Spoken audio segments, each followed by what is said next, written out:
Ever since I can remember, we've always had one of those old vintage Parker Brothers Ouija boards sitting in our closet, collecting dust. When I was a kid, I always wondered what it was. From the box, it seemed like a horrible board game, until one day I found out what a Ouija board really is, and I immediately dug it out of the closet. I insisted on my brother trying it out with me and eventually got him to play along. We put our hands on the planchette, and I began asking the typical cliche questions like, is there anybody there? And can you answer me? Other than my brother, jokingly moving the planchette around to imitate an answer from some kind of entity, there was no real response.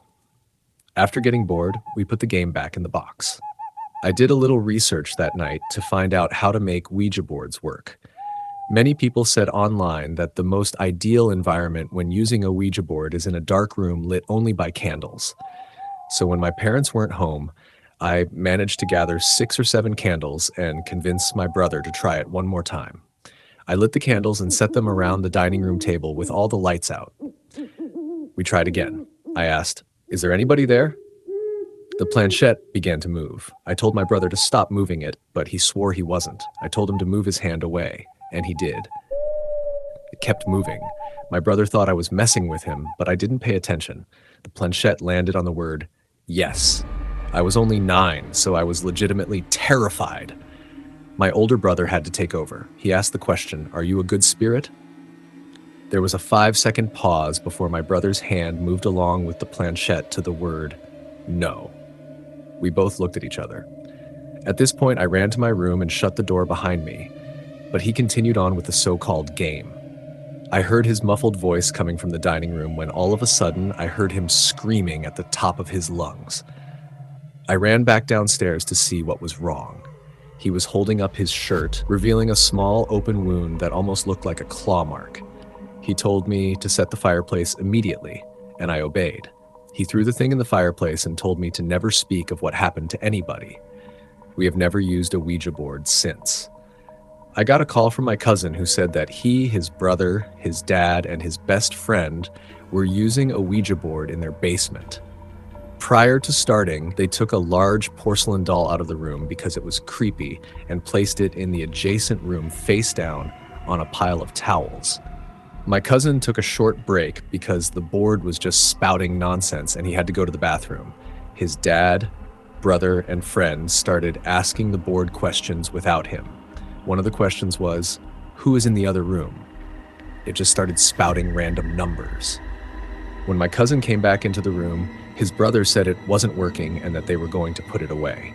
He showed him the answer to the last question, and he said, dude, that's my social security number. Then they started to talk to whatever had been giving answers. It told my cousin he would die in the Air Force. At this point, they told the entity to prove itself. It then spelled out the word DA, and they immediately got a bad feeling. They opened the door to check on the porcelain doll, and when they did, the doll was standing upright in front of the door, staring at them. Everyone freaked out and ran out of the house. His best friend burned the Ouija board and temporarily went nuts for a few months. My cousin, for some reason, then joined the Air Force and is now stationed on a base in Europe. I had some of my friends over one night, so we tried out the Ouija board we found in someone's garbage. It had the board and the glass piece that you hold on to. The 4 of us held onto the piece and asked stupid questions, just messing around. At all times, one of us was moving the glass piece just to try and fool the others.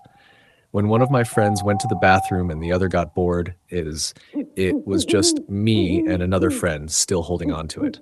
I asked the board, when will I die? The piece started slowly moving to the letter T. I laughed, looking at my friend, thinking it was him, but he told me he thought it was me. The piece then moved to the letter O, then M, then back to O, and then R. I realized it was spelling out the word tomorrow. My friend let go of it and it stopped moving.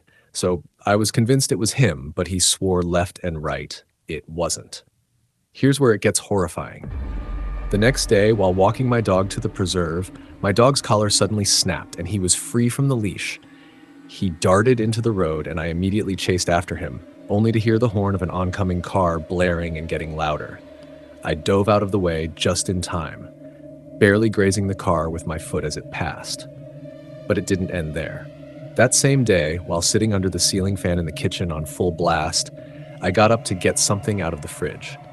Behind me, I heard a loud crashing sound as all the glass on the table shattered and everything fell to the floor. The fan had fallen from the ceiling. I was inches away from being decapitated. I really don't know if it's just a coincidence that the day after the Ouija board said I would die, I had two near-death experiences. All I know is I'm never touching a Ouija board again. I've never really told people about this. We had a huge closet full of old board games, and one of them happened to be a Ouija board. I always wanted to try it out, but my family was always home, and I felt weird trying it in front of them. There was one weekend when my parents went to the city, and my brother was on a Boy Scout campout, so I had the whole house to myself.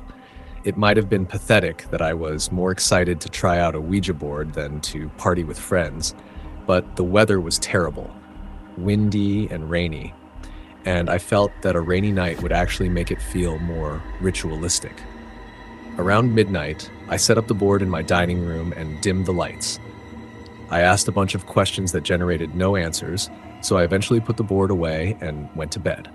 I woke up in the middle of the night to hear a creaking noise downstairs by the front door. At first, I thought nothing of it, but then I heard it again, and it was closer this time, closer to the stairs. I sat up. Now I was getting concerned. Another creaking sound, this time from one of the stairs. I was sure somebody was in my house. This was before cell phones were mainstream, so calling the police wasn't even an option. The creaking sounds got closer until they were right outside my door. And then they just stopped. It felt like hours while I lay there clutching my covers, waiting for something to happen.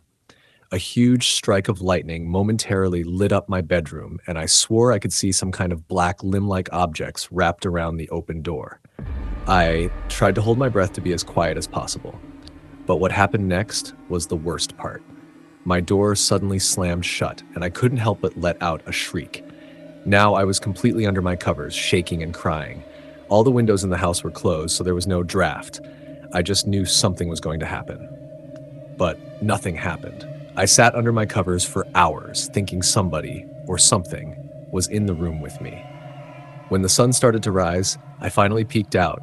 My room was just as empty as before. I somehow found the courage to leave my bedroom and search for any signs of a break-in. Everything looked normal, no broken windows, no unlocked doors. Then I spotted the Ouija board on the table again. I've always been kind of superstitious, so I immediately linked the happenings to the Ouija board. I chucked the damn thing into the outside trash can and brought it to the curb. Since then, nothing has happened, and I didn't tell anybody about it. You wouldn't understand unless you were in that kind of situation. Then you'd agree that nobody would believe a word you say. Nobody really knows, except for the people reading my story online. I know for a fact that those events were linked to the Ouija board. I can tell you from personal experience, messing with that triangle-shaped board is a huge mistake. It was the summer of 2013. My friend had a vintage Ouija board that was allegedly worth a decent amount of money. He agreed to trade it with me for a video game I never played, so I happily made the trade. I tried using it alone, but it proved to be just a scam. I didn't really expect it to work. I mainly got it for the money I could make off of it.